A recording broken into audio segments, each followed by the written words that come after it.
Salut à toi ami Verseau et bienvenue dans ta vidéo qui va concerner les aventures que tu vas vivre au mois de mars 2024. Alors n'oublie pas qu'à la fin de la vidéo, tu pourras mettre sur pause pour poser une question et choisir la carte numéro 1 qui se trouve ici ou la carte numéro 2. D'accord? Fais selon ton intuition. C'est gratos, donc allez, vas-y.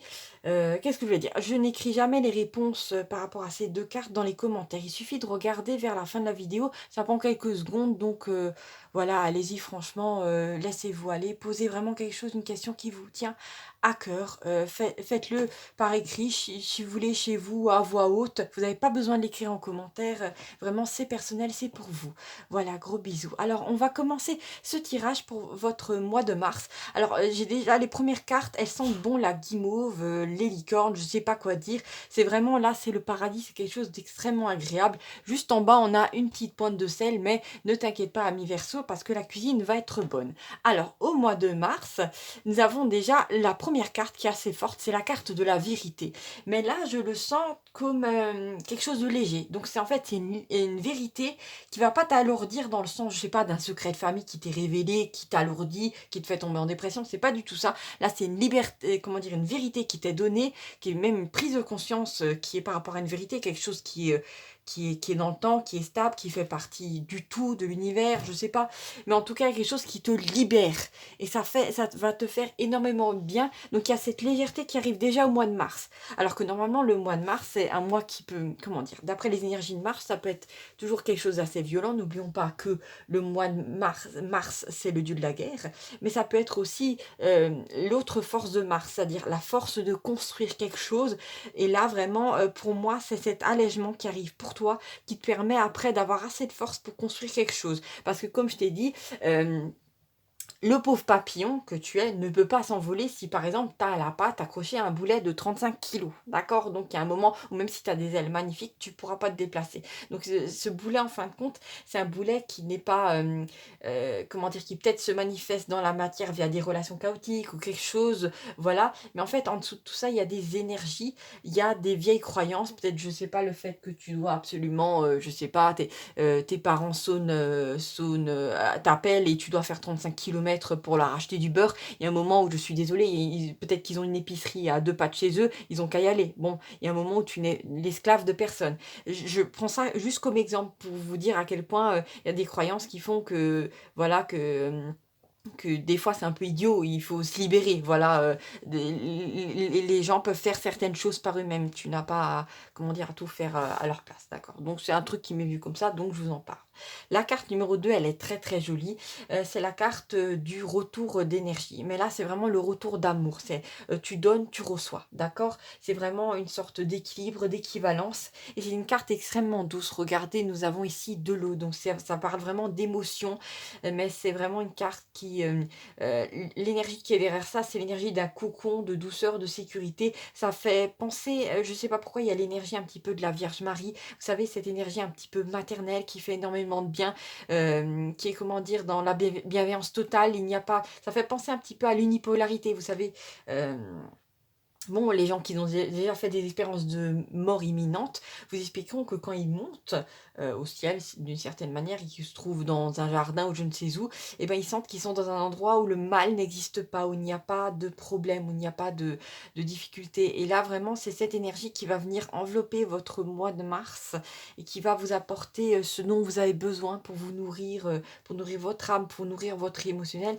Et ça va vous faire énormément de bien. Donc c'est aussi une carte qui amène beaucoup de satisfaction et de, comment dire, d'apaisement parce que ce que vous donnez vous est rendu, d'accord? Au centuple même, mais vraiment c'est, il y a même pour ceux-là qui sont un petit peu plus spirituels, il y a vraiment cette, pour moi il y a même l'énergie de la Vierge Marie derrière tout ça.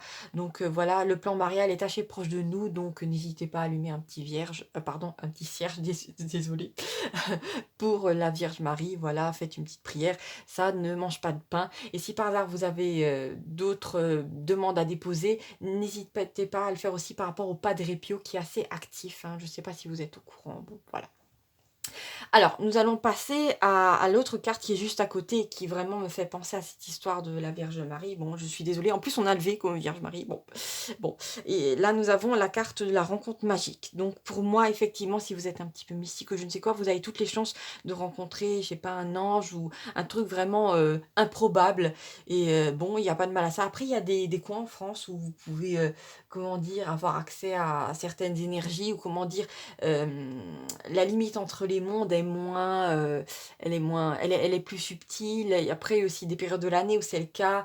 Je pense au mont Bucarache, à d'autres endroits comme ça. Bon, là, il n'y a plus rien qui me vient comme par hasard. Mais bon, si voilà, si vous êtes dans cette mouvance-là, c'est pas par hasard que vous tombez sur ce tirage-là. En tout cas, c'est une énergie assez agréable, mais cette carte peut aussi vouloir dire tout simplement que les choses se passent d'une façon magique dans votre vie, que vous rencontrez quelqu'un qui est capable de vous donner de l'amour et que cette personne a assez fait un travail sur elle, sur lui, pour être capable de donner, parce qu'on peut que donner ce qu'on a en trop, n'oubliez pas. Donc, ce qui est bien, c'est que vous n'aurez pas affaire à quelqu'un de vide en face de vous, que vous aurez besoin de remplir, hein, d'accord. Alors ici, nous avons quoi? Nous avons la carte de l'amour miroir. Donc, vous avez toutes les chances au mois de mars de rencontrer quelqu'un, ou tout simplement, alors si vous êtes déjà en couple avec quelqu'un et que vous entendez bien, c'est que la relation va s'approfondir, qu'elle va prendre une nouvelle dimension, d'accord. Donc, c'est toujours bien d'apprendre à se connaître ou de trouver de nouvelles facettes chez l'autre ou d'évoluer tout simplement ensemble. Parce que oui, c'est tout à fait possible. Je sais après que des fois dans certains couples, il y en a un qui monte très haut et l'autre qui reste bien enchaîné à des croyances limitantes en bas. Bon, en général, à un moment, ça pète, hein, ça casse. Et à ce moment-là, ben, vous rencontrez quelqu'un qui vraiment, même si vous êtes célibataire, il n'y a pas de problème, hein. Vous rencontrez quelqu'un qui va être sur la même longueur d'onde que vous, qui aura des atomes crochus, comme on dit avec vous, mais surtout cette personne aura vécu des expériences de vie, des épreuves similaires aux vôtres. Donc en fait, cette personne va parfaitement comprendre ce que vous ressentez et ce que vous traversez, parce que peut-être vous allez le traverser ensemble, main dans la main. Il ne s'agit pas de prendre l'amour pour mettre sous un tapis toutes les peurs et toutes les jeux de choses. Parfois, l'amour permet juste de ressentir, de voir en face toutes ces émotions, de les laisser passer et pour en être véritablement libéré, parce qu'à un moment, l'énergie disparaît pas comme ça, hein, pas par magie. Il faut un moment poser sa conscience dessus, accepter de faire le travail. Là, on a vraiment quelque chose, comment dire, une énergie extrêmement agréable qui est là pour vous. Là, au centre du tirage, nous avons la carte bien. Donc effectivement, peu importe comment se passe votre mois de mars, chaque fois la finalité de chaque action, ça veut dire que chaque chose que vous ferez à la fin, même si il peut avoir, comment dire, des petits détails qui sont chiants, à la fin, vous arrivez à concrétiser ce que vous voulez, d'accord? Donc, c'est une carte qui est assez rassurante, donc il n'y a pas de problème. Ici, nous avons une carte assez intéressante, c'est une des cartes des ponts. C'est un pont qui s'écroule, mais si vous regardez bien, c'est un pont qui a l'air en béton. Il est un petit peu, je sais pas, rudimentaire, un petit peu mal pensé. D'ailleurs, il tient pas grand-chose au bout. Donc, ça fait penser un peu à la tour, effectivement, du tarot. C'est une sorte, quelque chose qui s'effondre et qui était complètement délétère, qui était mauvais pour vous. Peut-être, je sais pas, ça peut parler effectivement d'une relation avec quelqu'un avec qui vous traînez, je sais pas, depuis 10 15 ans, que vous êtes mariés et qu'en fait votre union est complètement bancale, que vous êtes plus du tout sur la même longueur d'onde et en fait ça va s'effriter, cette union va s'effriter par elle-même. Vous aurez même pas besoin, comment dire, de secouer le côtier à cette personne-là. La personne qui est avec vous va tout simplement, vous fuir ou voilà, il y a un moment où d'un commun accord, vous allez vous rendre compte que c'est plus possible et ben, ça va vous faire du bien, vous allez être libérés. Donc en fait, c'est un effondrement, qui est bien pour vous, donc il y a pas de problème.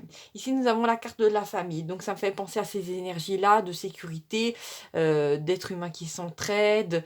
Il y a quelque chose de très agréable, mais ça, c'est vraiment dans le sens, pas la famille qui vous bouffe votre énergie, c'est vraiment ça peut être la famille d'âme ou des gens que vous rencontrez, que vous avez peut-être pas un lien de sang avec eux, mais vous avez l'impression que c'est comme votre famille. Donc laissez-vous guider par votre intuition. Si vous sentez bien avec des gens, ben, n'allez pas les étouffer en allant constamment chez eux. Non, il ne s'agit pas de faire ça. Mais il s'agit d'être dans l'équilibre et de temps en temps aller voir ces gens pour pouvoir passer un bon moment avec eux parce que vous allez ensemble entretenir des énergies de joie, de gratitude. Ça crée toujours des événements très très bons, d'accord. Donc c'est à prendre. Ici, nous avons la carte du mythomane. Donc ça peut parler effectivement de de la personne avec qui vous étiez en couple ou en amitié depuis un certain temps, je sais pas, peut-être depuis 10 15 ans peut-être 5 ans, mais ça a été une éternité pour vous, je ne sais pas. Et cette personne va peut-être diviner des conneries sur votre compte. Donc ne vous inquiétez pas, vu que la carte qui est juste à côté parle de soutien. Donc en fait, les gens ne vont pas écouter ce que cette personne a à dire. Ici, nous avons juste à côté la carte du voleur. Donc bon, faites attention à vos affaires parce que bon, la personne risque d'essayer de vous chipper peut-être quelque chose, un objet à quel vous tenez sentimentalement. C'est possible. Donc bon, soyez sous vos gardes. Ça peut être aussi quelqu'un qui va dire: «Oui, moi dans le couple, en fait» ah oui, cette personne va essayer peut-être de voler votre mérite. C'est un peu bizarre à dire comme ça, mais la personne va peut-être dire: «Oui, mais c'est moi qui m'occupais toujours de la maison, c'est moi qui ramenais de l'argent à la maison» ou voilà, ou en fait la personne va essayer de briller devant les autres en vous rabaissant, en faisant croire qu'en fait, c'était cette personne-là qui tenait le couple ensemble, que vous étiez constamment bancal. Enfin, cette personne-là va raconter tout un tas de bambards, mais ça ne changera rien au fait que l'union est finie et que voilà, ben, cette personne-là, à un moment, sera face à elle-même et voilà, c'est un petit peu ridicule. De toute façon, cette personne-là, comment dire? Elle sera tellement dans des énergies basses, tellement dans la colère, dans la peur, dans tout ça, que les gens vont naturellement la fuir donc bon, tout ira bien. Ou le fuir, bien entendu. Alors maintenant, si vous avez une question à poser, posez-la pour vous. Ne la mettez pas dans les commentaires, s'il vous plaît. C'est un petit peu personnel, c'est pour vous, d'accord?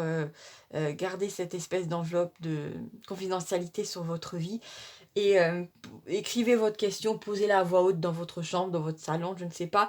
Vous pouvez mettre sur pause la vidéo et choisir la carte numéro 1 qui se trouve ici, si elle vous tente, ou la carte numéro 2, d'accord? Ne choisissez pas les deux, s'il vous plaît, il faut un peu inclure du hasard. Alors, pour celles et ceux qui auraient choisi la carte numéro 1, n'oubliez pas que vous pouvez mettre sur pause la vidéo à tout moment, hein. La carte numéro 1, qu'est-ce qu'elle nous dit? Ah, c'est la carte de l'escargot. Alors, si vous avez une question, la réponse c'est plutôt oui. Et c'est comment dire, c'est une carte qui est très positive pour moi. Ça veut juste dire que vous allez devoir laisser un peu de temps aux choses ou que la personne à laquelle vous pensez est un petit peu lente, hein. Donc pas de panique. Il est possible aussi que si vous prenez le temps de vous poser et de boire un café avec des gens, que la réponse vous vienne naturellement, qu'elle vous soit tout simplement donnée. En tout cas, pour moi, c'est plutôt un oui, quelle que soit votre question. Après, bien sûr, faites toujours confiance à votre intuition. Pour celles et ceux qui auraient choisi la carte numéro 2, attention, je vais la regarder. Carte numéro 2, oh. Alors là, c'est la carte de l'île. C'est une carte qui peut parler de voyage, de vacances, d'un besoin de prendre des vacances. Après, on va pas se mentir, la plupart des gens rêveraient de passer leur vie en vacances. Moi, la première, tout le monde a envie d'être sur la plage, d'avoir aucun problème et de siroter un cocktail. C'est tout à fait humain. Mais là, ça veut tout simplement peut-être dire que par rapport à votre question, vous avez juste besoin de faire une petite pause, de rien faire, je sais pas, de vous allonger sur votre lit, pardon, et que d'un coup, la réponse va vous arriver, qu'elle sera assez nette. Mais si vous passez votre temps à faire tout un tas de choses, d'enchaîner les corvées, tout ça, peut-être que ben, vous n'avez pas le temps de laisser venir l'information à vous, d'accord? Ça peut être aussi que, comment dire, que je sais pas, il y a un truc qui me vient. Au travail, il y a un collègue qui vous emmerde et en fait, ben, il se met en arrêt maladie ou je ne sais quoi, ou il part. Et en fait, ça vous fait des vacances parce que cette personne-là vous pompait l'air. Ça peut être aussi des gens dans votre famille qui vous pompaient l'air et qui, en fin de compte, vous vous éloignez d'eux et que, voilà, c'était la bonne solution parce que maintenant vous êtes tranquille, ils sont plus sur votre dos. Ça peut être ça. Ça peut être aussi le fait que vous ayez besoin de penser à vous avant de penser aux autres et il n'y a rien d'égoïste dans ça. Surtout n'écoutez pas cette vieille croyance que oui, il faut pas prendre du temps pour soi parce que les autres, gna gna gna, il faut s'en occuper. Non, il y a un moment aussi, si vous êtes sur les rotules et que vous vous occupez pas de vous, à un moment vous pourrez plus vous occuper des autres. Donc il faut garder cet équilibre entre vous et les autres, d'accord? Dans la vie, il s'agit toujours d'être dans l'équilibre, hein. Bon, pas d'excès d'un sens ou dans l'autre, ou que sur un court terme. Voilà, merci à vous mes amis Verseau d'avoir regardé ce tirage. Je vous embrasse très très fort et à bientôt pour de nouvelles aventures. N'hésitez pas à vous abonner pour ne rien manquer de votre année 2024. Je vous fais des gros bisous. Salut, salut.